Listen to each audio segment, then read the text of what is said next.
All right, here we go. Everything you need to know about 1984 Part 3, Chapter 1. Well, you are in the last part of the book. You're in the home stretch. There are 6 chapters in Part 3, and they're all fairly quick. They detail what Winston experiences when he's captured by the party. He tells us at the beginning of the chapter, and this is a pretty brutal chapter, by the way, he assumes he's in the Ministry of Love, ironic name because he's going to be tortured here, but has no real way of knowing where he is. It's a room with no windows and it has high ceilings. The walls are white porcelain. There are hidden bright lights and a bench to sit on along every wall except for a door on one end and a toilet with no seat on another. And each wall has a telescreen in it, so they're watched from every angle.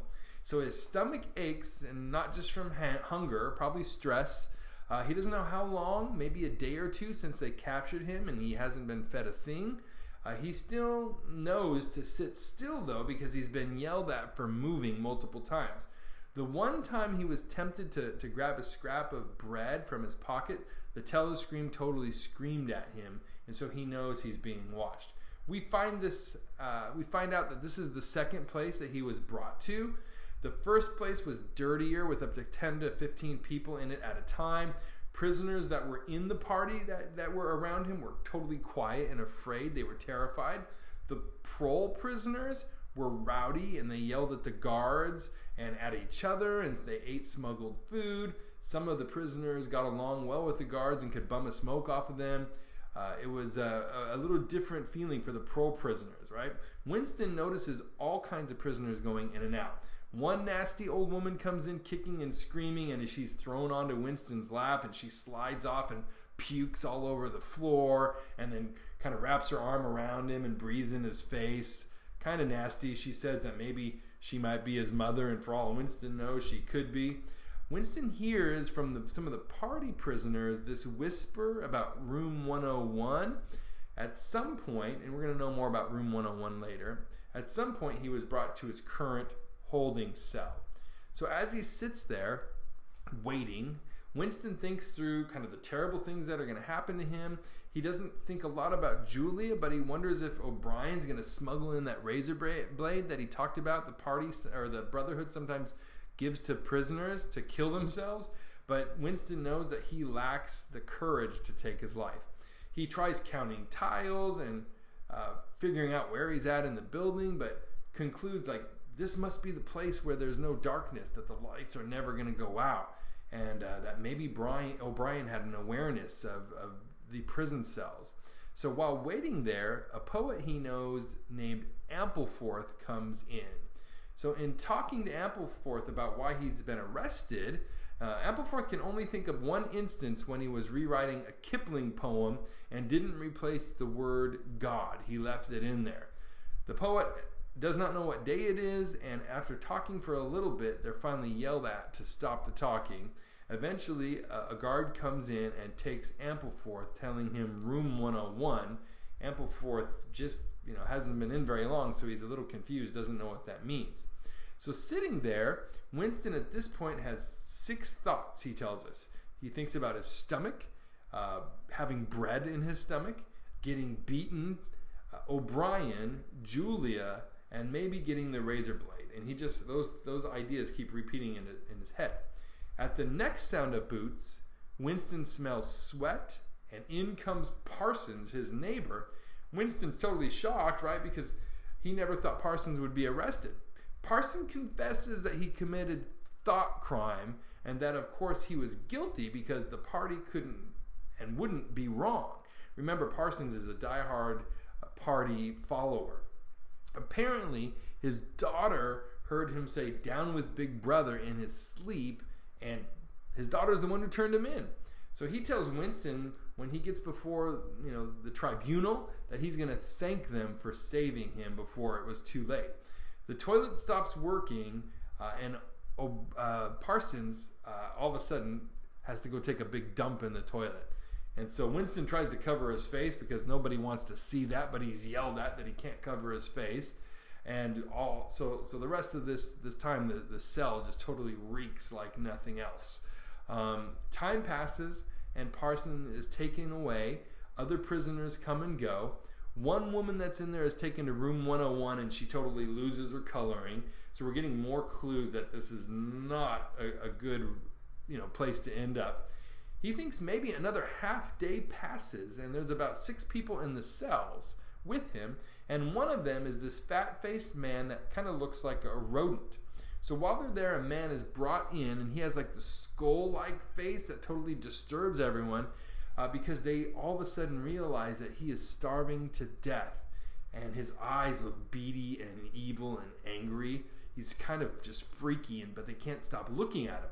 The fat man gets up and tries to bring a piece of bread to him, but the starving man kind of puts his hands behind his back so there's no suspicion that he might be trying to take the bread. And the telescreen yells at the man to drop the bread and stand still. 2 soldiers come in, and one of the guards punches him in the face with such force that he flies across the cell and hits his head at the base of the toilet, and he ends up spitting out this bloody, broken denture, and he just sits up quietly and just drips blood on himself. So at some point, they come for the starving man, telling him room 101. He throws this complete fit and starts screaming that he's going to confess anything and everything. He's going to tell things about everyone in the room, and that they can bring his family in and kill them all in front of his face as long as they don't take him to room 101. He ends up whimpering and grabbing onto this leg of a bench until they end up kicking his hand and breaking it in order to drag him out of the room. Another good amount of time passes, and eventually Winston is alone again. His thoughts again bounce between his discomfort, hunger, thirst, O'Brien, Razorblade, Julia. He knows that Julia might be suffering worse than he is, and he wonders if he would ever save her life if he could by just doubling his own pain. So finally he hears boots again, and this time O'Brien comes in. When Winston says, so amazed at him, "They got you too," O'Brien tells him, "They got me a long time ago." This is our first indication that O'Brien is in on it. O'Brien steps aside, and behind him is a guard with a club. They call it a truncheon. O'Brien told Winston, "You already knew this was coming, Winston, and this is where it would lead. All Winston can do now is focus on that club, wondering when and where it's going to hit him."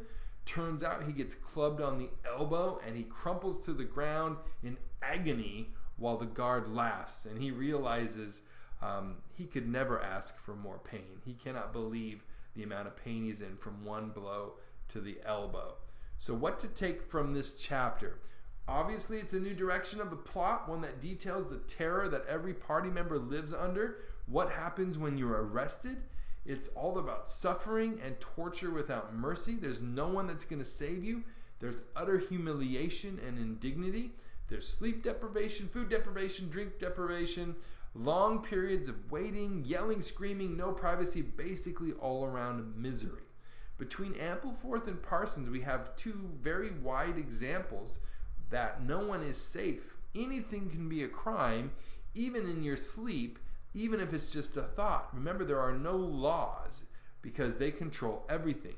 You might not even exactly know what you're accused of because it could be anything. In Ampleforth's case, we see this intellectual pride as he defends not changing a rhyme in a poem. That's not tolerated.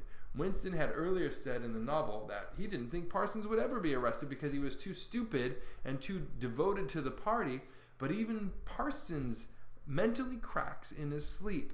The party's effort to unravel the family is totally played out because his own daughter turns him in. Remember, the party was about destroying all relationships and all loyalty except loyalty to Big Brother and the party.